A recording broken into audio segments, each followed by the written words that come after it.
I'm here today with Jemar Tisby.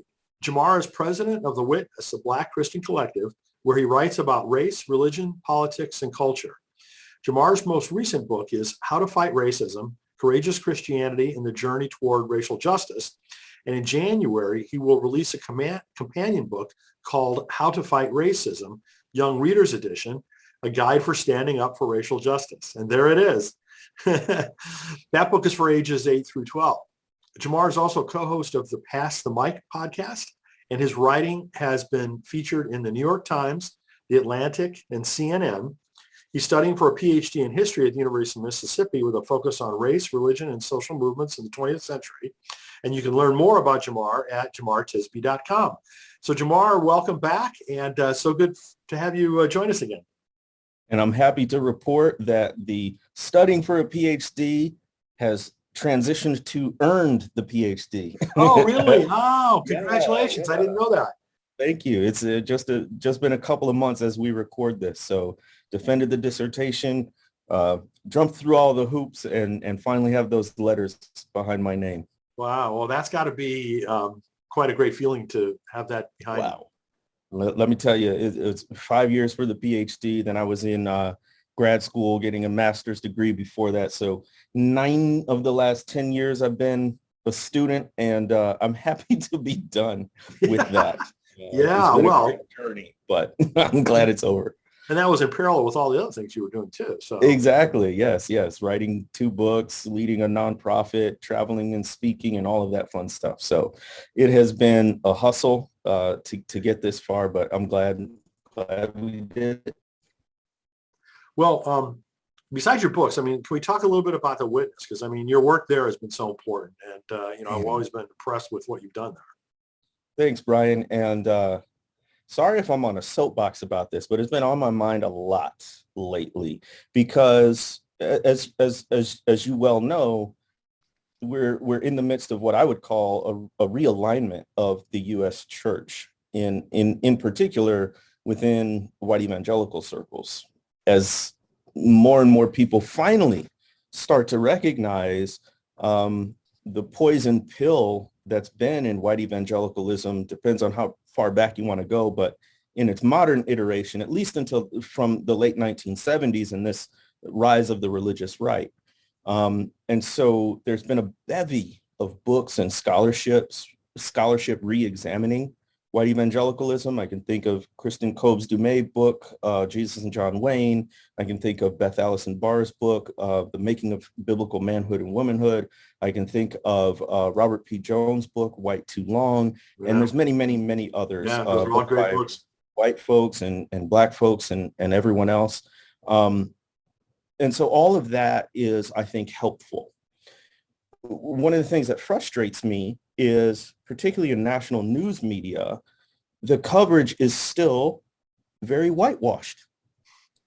Even in analyzing evangelicalism, they're going to the same sources, the same churches, same denominations, same individuals who are pretty much all white. They're analyzing it with a political lens and saying, oh my gosh, like it's some new revelation that white evangelicalism has been political all along. And then in the absence of any sort of racial analysis, typically also in the absence of any sort of gendered analysis as well. And it makes me want to pull out my hair because in my view, they're replicating the same errors and the same blind spots that we've had at least since the mid-20th century with the rise of neo-evangelicalism, so-called. So anyway, all of that to lead up to talking about the Witness. And I'm the founder, I've worked there, I'm the co-host of the podcast, all that stuff. So obviously I'm biased, but I've also tried to build the organization in a way that makes an impact. I've tried to build the organization with an eye toward history and what it's taught us. And so I'm grateful that you gave me the opportunity to bring up the Witness because I think it is one of the sources that can help give us an accurate reading of America's religious landscape today. What we're trying to do at The Witness is address the core concerns of Black people from a faith-based Christian perspective. And what I think is powerful and unique about what we're doing is that we're doing it as a collective. So most people know me in relation to The Witness, but we have a team of people working on The Witness. And what we try to do is amplify voices of the Black Christian diaspora, or the expansive Black Christian tradition, as we call it. So long story short, if you want to hear what's missing in typical analyses of evangelicalism, you go to a source like The Witness, and you can start at thewitnessinc.com to hear those voices. And we're not the only ones. You can go to Jude 3 Project, Black Millennial Cafe, Truth's Table. There's a proliferation of Black Christians nowadays, especially Black Christians who have been in or are in proximity to white Christians, which I think is a big difference. There's been a proliferation of organizations who, as we say, we're building our own tables. So I would encourage folks to go seek out those outlets and the individuals who are part of them. Yeah, absolutely. I mean, I'm glad you talked about all of that because, one of the challenges that I find too is that we're so fragmented. Those of us that are trying to do some social justice related work, it's difficult to even find out about. At least I have a hard time. Yes. And I'm looking for things, oftentimes. Yep. I knew about your organization for quite several years, but like several of the others that you mentioned, I'm not even aware of. But I should absolutely. I should be. But well, it is a challenge. I'll say that. It's certainly a challenge. And what I'll also say is my theory. I just switched my mic, so sorry about that. But my theory is this is all about narrative. I mean, not all about, but it's narrative is central to all of this stuff about bridging our divides, about why the divides are there in the first place, et cetera. The forces of regression, authoritarianism, retrenchment, however you want to characterize it, have a bad story, but they tell it really well. Exactly. So very frustrating, isn't it? It is so frustrating. You can look at, if you go to Christian social issues, the category on Amazon, for instance, it's almost, the top 10 is almost dominated by voices that I think are really unhelpful. Voices that are, fomenting fear about critical race theory, voices that are making social justice into some sort of anti-gospel endeavor, all of these kinds of things, right? And then you can also look, these things come out daily. You can look at what are the top 10 posts on Facebook. And typically 6, 8, 9 of them are going to be those similar voices. Not all Christian, but very not helpful in terms of healing our divides, right? So how does that happen? It's because not only do they tell their message well in terms of multimedia and just always being sort of on the leading edge of how to get the message out there, they're also very coordinated in their messaging. They get their folks together, they get their folks in line, and they have a party line that they toe, and that is the unified narrative going out. Now, I'm not saying that we have to do that per se. I think part of the difficulty, but a good difficulty, is making room for multiple voices that don't all agree. And that's the advantage/disadvantage that we have. It's harder to get people in line when there are multiple perspectives that you're trying to incorporate. But it's also an advantage because that's the way it should be, right? I mean, we should be in dynamic tension with one another. Absolutely. As we seek to make room for one another. But at the same time, to your point about finding these voices that are helpful, about coordinating messaging, we can and should be doing a lot better job on that. Well, separately from this interview, we can work on that together. So that's we'll get back to that. Sounds good. So before we get into the new book, can we talk just for a moment about your previous books? I think The Color of Compromise was the first one. Is that yes? The correct? Color of Compromise was the first one. I actually didn't grab that off the shelf, but I got so much So I've got a couple of monographs. The Color of Compromise was the first book. That was sort of diagnosing what went wrong. It's a historical survey of the American church's complicity in racism. It is not fun, happy reading. But it's important reading. And people that don't know that stuff really need to read it. That's right. I didn't learn this stuff, even as a Black person, as a Christian, as a seminary student. I didn't learn this stuff until well into my adulthood. And so it is necessary knowledge. It's hard knowledge. And I'll say this proactively. A lot of folks will say two things in critique of the Color of Compromise. One, they'll say it's a one-sided history. You're only telling the bad stuff. What about the good folks? What about the good Christians? And I say, you know what? It's proportional. There were folks who resisted racism, but as a proportion of Christians, and I'm speaking specifically of white United States Christians in various churches and denominations, as a proportion of those folks, it was a minority. They were few and far between and faced hellish opposition for the most meager attempts at equity and justice, right? So I'm telling the story as it has been written historically in terms of the emphasis. The second objection people will level is, oh, you're just trying to make white people feel guilty. I'm just presenting you with the information. And if that causes a reaction, then I go to Paul in 2 Corinthians, who says, doesn't want to produce a sense of guilt, but a sense of godly grief leading to repentance. So there is a kind of sorrow over this knowledge that should occur because you're an empathetic human being, because you're a follower of Jesus Christ who wept over Jerusalem, who was infuriated at injustice. And so if there's no reaction, if there's no quote unquote negative reaction, right, then that's a callous heart. Right. So there should be some reaction, but it's a reaction designed not to make you feel guilty for being white. It's a reaction that I hope is a godly grief about what we're doing to other image bearers that leads us to repentance, which, as we know, is a complete shift in mind and actions and attitudes and behaviors. So that's what we're going for in The Color of Compromise. The second book, which you didn't ask about yet, so I can pause if you want. No, go ahead. Because earlier this year, we did a book launch interview for How to Fight Racism, right? Yes. Courageous yes. Christian. Is that the second, or was there one in between? That's right. That's the second one. Okay. Yeah, go ahead. Let's talk about that one. So that's this one.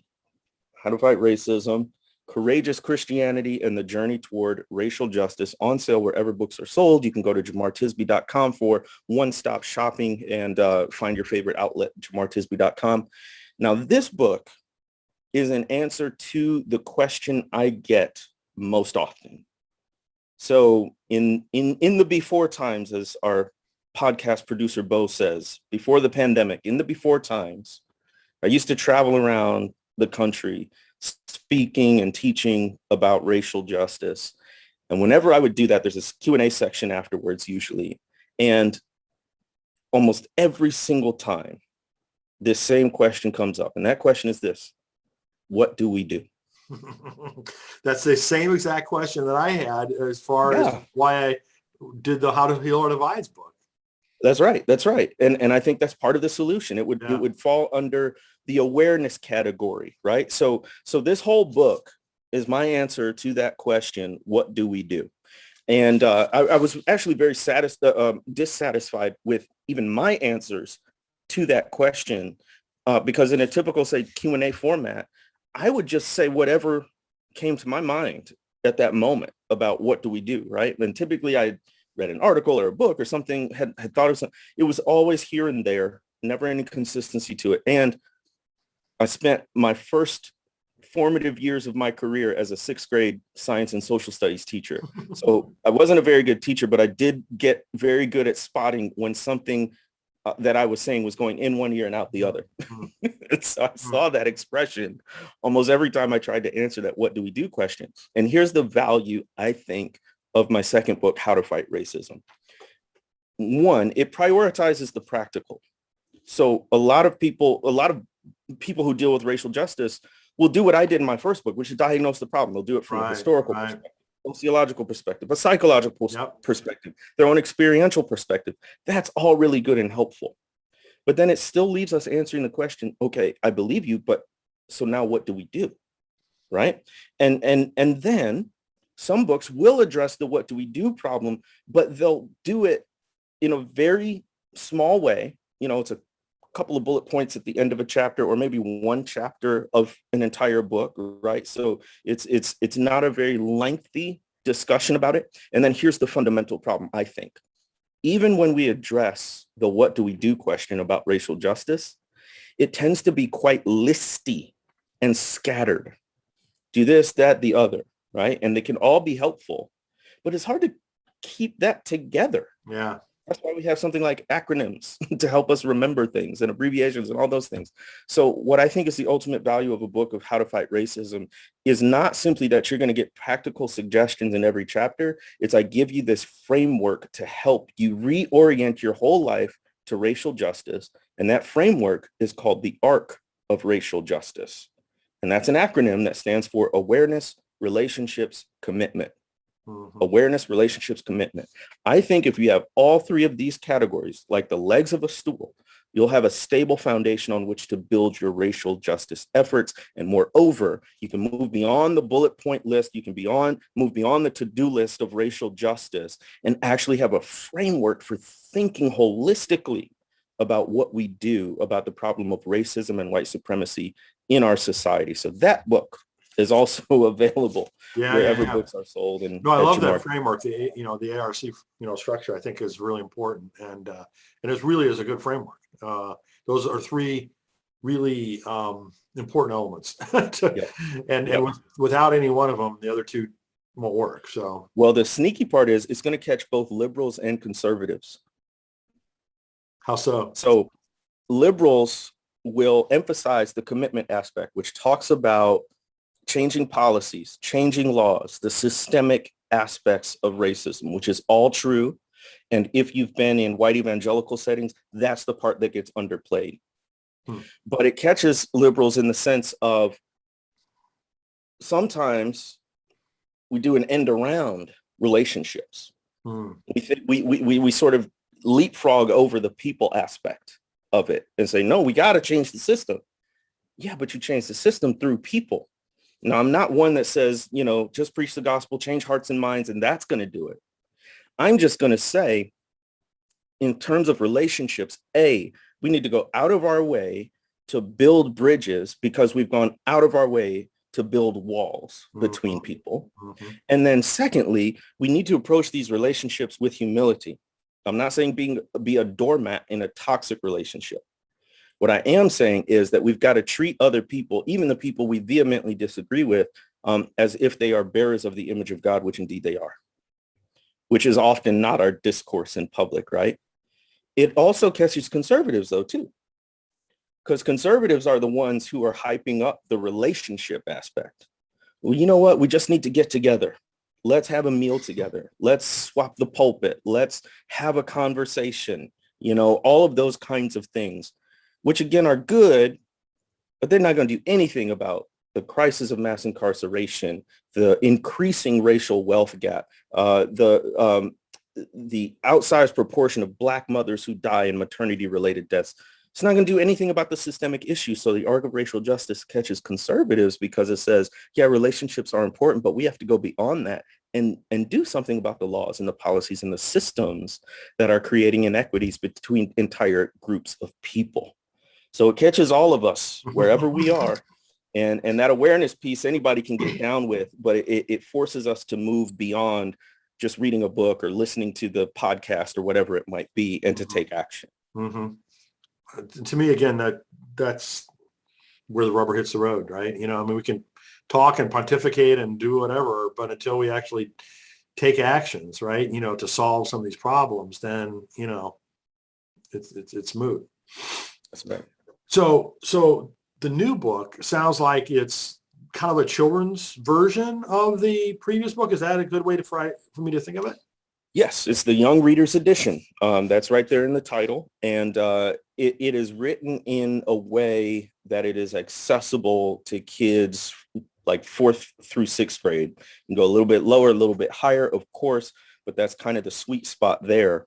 And worked with a guy named Josh Mosey on it, who Yes, helped yes. me adapt it from the adult book. And so, yeah, that's coming out in January 2022. Yeah, so Josh spoke at one of our children's book conferences that we did. So I was really glad to see that you guys had collaborated on this. He was great to work with, brought, honestly, a lot more background info. Typically, in the Christian publishing industry, like a lot of sectors, it's very white, and they may or may not have, any sort of personal knowledge around race and racism.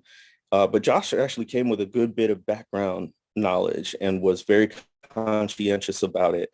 And I thought helped raise good questions and considerations that, say, for instance, a white person or just really anybody who didn't have an extensive background in race might have, because I'm in it all day, every day. And so it's a little bit hard for me to step back and see it from somebody who's got another day job. And so he was very helpful in that sense. And then I'm excited just about the adaptations that we made in the book for kids, and just, having learned from the adult version of the book. So some of those you're going to get call out sections in here, little just bullet points that we bring out. I'm excited about the fact that we actually have a glossary in the back, where we, sort of briefly on a kid-friendly level define some of the words that we use, and we define it in the text as well. Also, there's an appendix in the back. Hair came up a lot, like what to do about hair. So we actually had to pull that out and make it into a whole appendix unto itself. And then there are also just like some frequently asked questions. Someone I love is saying hurtful things about other races. Someone says something racist to me. What do I do? Others disagree with me, those kinds of things. There's a resource list on books about race that are written for kids. There's some additional articles, and there's even a parent's guide to helping your kids fight racism in the back of the book. So this is really designed for adults to read along with kids. You can read this book exactly along with the kids, or you can read the adult version alongside the kids. The other aspect I'll mention about the structure of this book is it combines elements of both The Color of Compromise and How to Fight Racism. Okay. By that, I mean, there's an extensive section in here about history. So you're sort of getting two books in one with this. So you get a little bit of the diagnosis talking about the history of racism in this country, which sort of sets up the more practical aspects to say, why is there a problem in the first place? What led to this? How did we get here? And then you get into some more of the practical aspects. We also made the chapters shorter.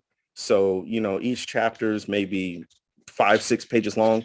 So there's a sense of momentum and completion as you go throughout the book, because all told, it's around, it's about 190 pages, which can get overwhelming for young kids. But if you break it up into smaller chunks, you can work through it together. So that's my spiel about the Very book. cool. I'm really excited about it. So where did the idea come from? How did you? Yeah, I mean, it came from two sources. One, Zondervan folks were like, "Hey, we should make a kids book about it." It was like, Good really? for them. Okay. Good for them. The other, and I'm working with a really great team at Zonder Kids, which is a separate division. The other one is, the most frequent question I get, as I said, is what do we do? Probably the second most frequent question is, how do I talk to my kids about race? Yeah. That's so crucial. How do I talk to my kids about race? And again, scattershot answers, in one ear, out the other, all of that stuff. And I'm not a child psychologist or anything like that. So, but I had, like I said, my first career, I joined Teach for America out of college. That's actually how I got down south to the Delta. I grew up in the Midwest, went to Notre Dame in Indiana for college. There's no earthly reason I would end up in the Delta on the Arkansas side. But I joined Teach for America, and that's where they placed me. I've been here basically ever since, my whole adult life, except for a few years in Jackson, Mississippi, going to seminary. Um, and I started out, like I said, as a sixth grade science and social studies teacher. And then I became the middle school principal, grades 5 through 8. So my first almost 10 years of professional life was as an educator. And so it was fun to go back to some of those Sure. principles, to go back to the classroom mentally and try to say, how do we talk to children and students and young people about race and racism? So the idea really arises from that frequently asked question from adults, from parents, guardians, teachers, about how, even when to talk about race, how much is too much, how explicit can you get, all of those questions. And hopefully this is not an end to the conversation. It is the beginning or the continuation of a conversation. Hopefully it's a conversation starter as well. So if there was one thing you'd want kids to take away from the book, what would it be? You have agency. Hmm. You can change things. That's what I want kids to know. Baseline is that our kids have to be aware of how the world works. There's prudence there. You don't want to necessarily show them pictures of Emmett Till's mutilated face and body, at 8 years old, if you don't think they can handle that, or if you think it's going to cause more trouble.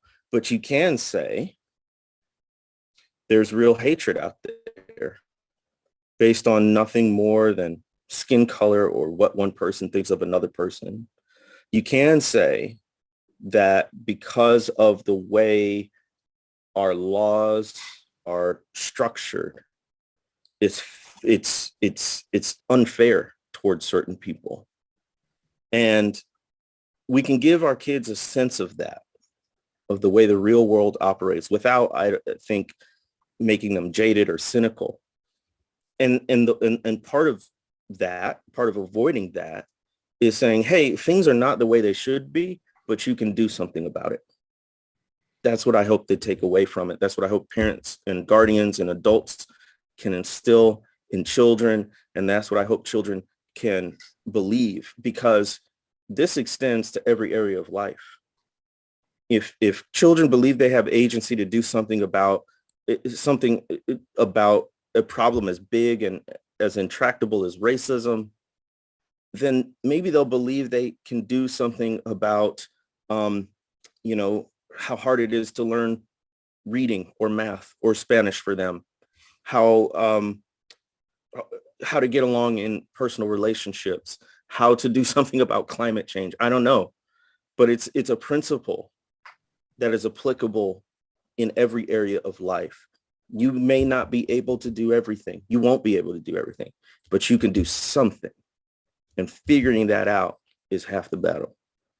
Well, they're our hope, right? You and I won't be around here forever. And after we're gone, it's going to be up to them, right? So Absolutely. the more we can equip them to... I think this book is also timely because I'm sure you've been paying attention to the viciousness happening at the local school board level. Yeah, it's crazy. My goodness.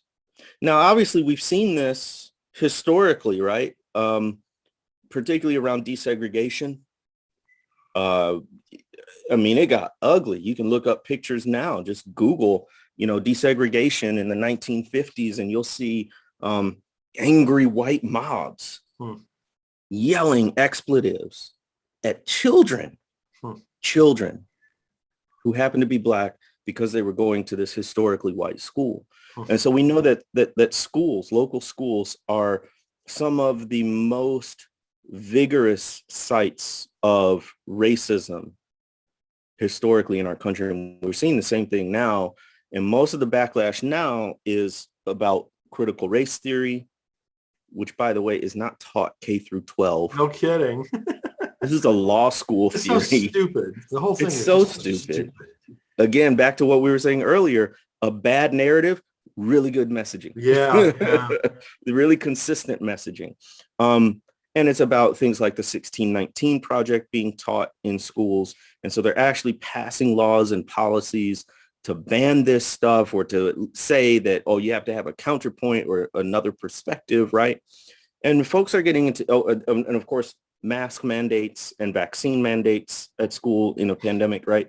And so you're seeing folks at the local school board level get into shouting matches, threatening local school board members who are your next door neighbors, and you run into them at the grocery store. And these are not national politicians who are getting money from big pharma or something. These are folks who really just want to serve their local community, and they're getting death threats and things like that. So all that to say, How to Fight Racism, the Young Readers Edition, is really timely because teaching an accurate history of race and racism in our schools is becoming so much more tenuous. Hmm. Hmm. It's becoming so much more difficult. Well, how much did it ever happen in the first place? Exactly. How much did it ever happen? But then you get this backlash to the uprisings in 2020, where people are trying to bring attention to these issues. And then you've got these forces of retrenchment saying, no, no, no. Not only do we not want you to talk about it, we're going to pass laws to make sure that our teachers cannot talk about it in the classroom without getting fired or fined or something like that, right? So yeah, it wasn't even happening to the extent it needed to happen in the first place. But then when you start getting sort of minimal efforts to take steps in the right direction, folks are trying to pull the rug right from under that effort. So listen, in 1964, Freedom Summer, they had something called Freedom Schools, which said Black kids in the Delta are not getting the education they need. They're not getting food during the summer. And if the state isn't going to provide the social safety net, if Black parents and families don't have the resources to do it because of racism and disinvestment, then we don't have to go through the system. We can go around it, in a manner of speaking. So they formed freedom schools to teach students democratic literacy, what it means to be a citizen, how to vote, but also to do basic education and to provide food and to instill a sense of pride. And so this little book, as you walk through it with your kids, is your little freedom school. I don't know what your local public school is or is not doing. I don't know what they'll be permitted to do in the near future. But if you can't change the system, and I'm not saying stop trying, but you can also go around it. We can create parallel systems that fill in those gaps that many of our public school systems have when it comes to teaching about race and racism. Wow. Very powerful. So on a lighter note, have you got more books coming, or is there anything you could talk about that's on the horizon, or is it too early? Yes. Well, one thing I want to talk about is my most frequent writing is done at my newsletter, which is on Substack. And so you can subscribe for free and get free content at jemartisby.substack.com. And then there's also a paid subscription version, which is really just there if you like my work and want to support me in doing it. That's what it's really for. But of course, you also get access to some exclusive content, sort of like a backstage pass. One of the articles I'm sharing this week is the music I listen to when I write or when I was studying for the PhD, in case you like to listen to music when you're working. And so that's the kind of behind the scenes stuff that you'll get, exclusive interviews, things like that, if you want to become a paid subscriber. But go to jemartisby.substack.com. That's where I do most of my writing. I also today submitted 3 ideas for books to my agent. Oh, excellent. So I just got, I always have a ton of stuff churning in my brain. And, hopefully in the near future, by the time folks listen to this, I'll be able to announce, the next book contract or something like that. Nothing concrete yet, so I won't talk about it too much. But yes, I'm plugging along there. And then the last couple I'll mention, I'm contributing to several books. And 2 that I want to point out in particular are this book, Count It All Joy, The Ridiculous Paradox of Suffering. That's by John M. Perkins. Oh, wow. If you haven't heard of John Perkins, he's for now a living legend. He's 91, fighting his third bout with cancer, Mm. and he grew up in Mississippi. His mother died of malnutrition while breastfeeding him while he was at that age. His brother was killed by the cops in an unjust, unlawful shooting. He himself, once he became a Christian, he had moved to California, came back to Mississippi. Once he became a Christian, started a lifelong ministry here, lives in West Jackson, Mississippi to this day. But in late 60s, early 70s, he was arrested by police and beaten and tortured in a rural Mississippi jail.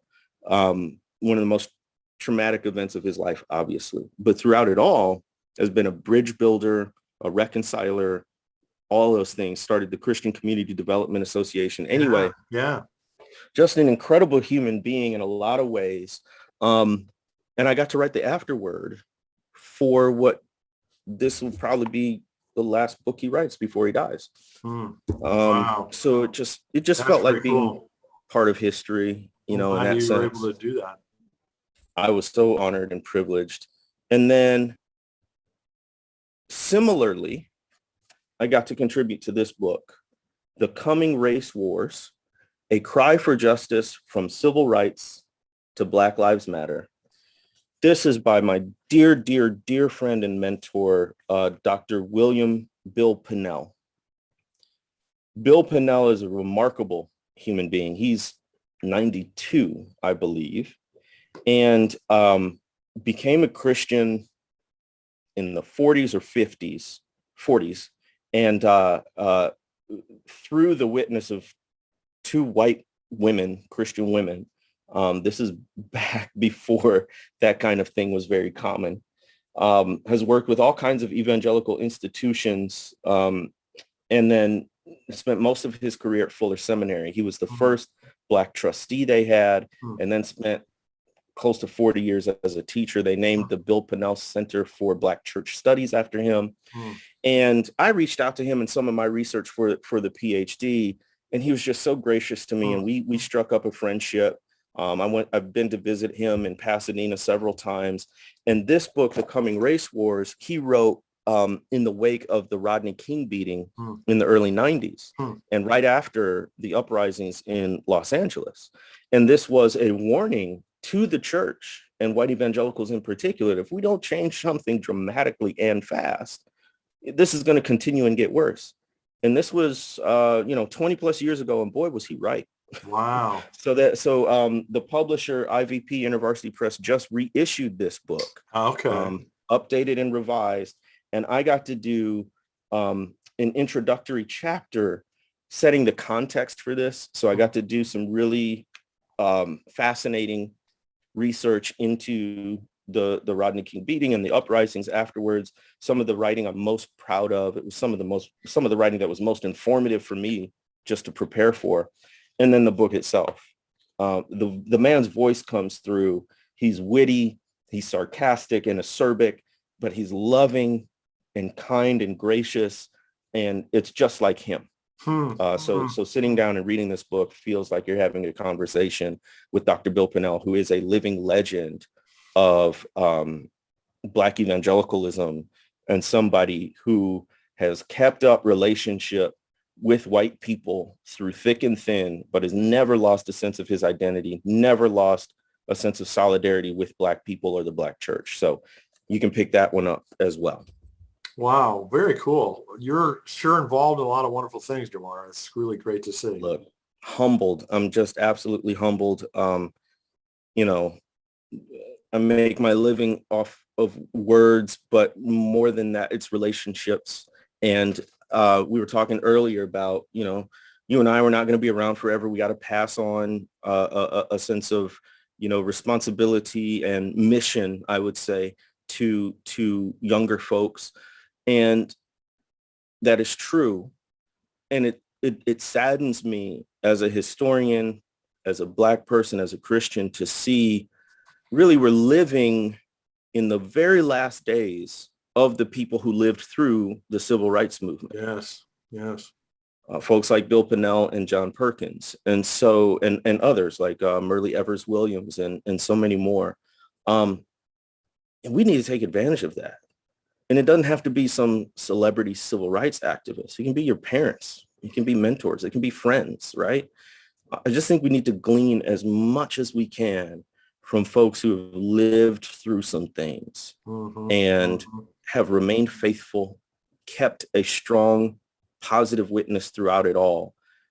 We have so much to learn, so much to take up in terms of a mantle and continuing this journey, that it would be, shame on us if we don't just sit at the feet of those who have gone before us to learn from this great cloud of witnesses. Well, good for you for, being able to establish some of those relationships that you have and the learning that you've done, by working with them. And I'll tell you, one of the biggest lessons I've gotten isn't strategy.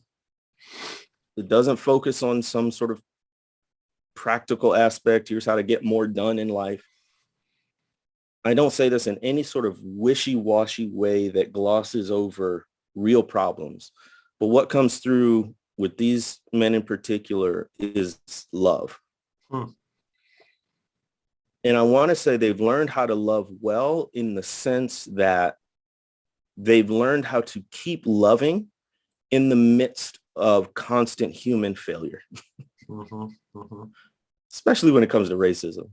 I mean, honestly, we're in 2021 still fighting for voting rights. Yeah, I know. Which is the same thing they were fighting for in the 1960s, right? Crazy. It's wild. And to a person, everyone who I know who was active in the civil rights movement, who's still living, I've gotten to talk to, they've said that now feels like then or worse. Wow. I believe that. I can see there's so many unfortunate parallels. Yeah, exactly. And so what I'm learning from these older folks is, hopeful persistence. How do you keep going in the face of these setbacks? And also how you love your enemies, which is not, forgetting what they've done or being okay with injustice. It's a much more humble acknowledgement that some people are never going to get it, but I'm never going to dehumanize them. And I'm always going to leave the light on, so to speak, for if they come to repentance, So it's just you can go on, but we got a lot to learn from folks. We don't know it all, and we're stupid to try to start from scratch. Really, really. Well, Jemar, thanks so much for joining us today to talk about all these really important issues and, your wonderful work. Really appreciate that. Oh, I love our conversations. I really appreciate you letting me talk about the latest book, How to Fight Racism, Young Readers Edition, a guide to standing up for racial justice. If you want to talk to the kids in your life, they don't have to be your own children, just any young people in your life about racism and really what to do about it, and that they have agency to change the world, then this book I think will be helpful. It's available now for pre-order wherever books are sold, and it will be on sale January 2022. So appreciate you letting me talk about that. Yeah, no, absolutely. Really glad that we had the opportunity to do that, and look forward to, collaborating on other fronts as well. Sounds good. Great to talk to you. All right. Thanks so much, Jemar.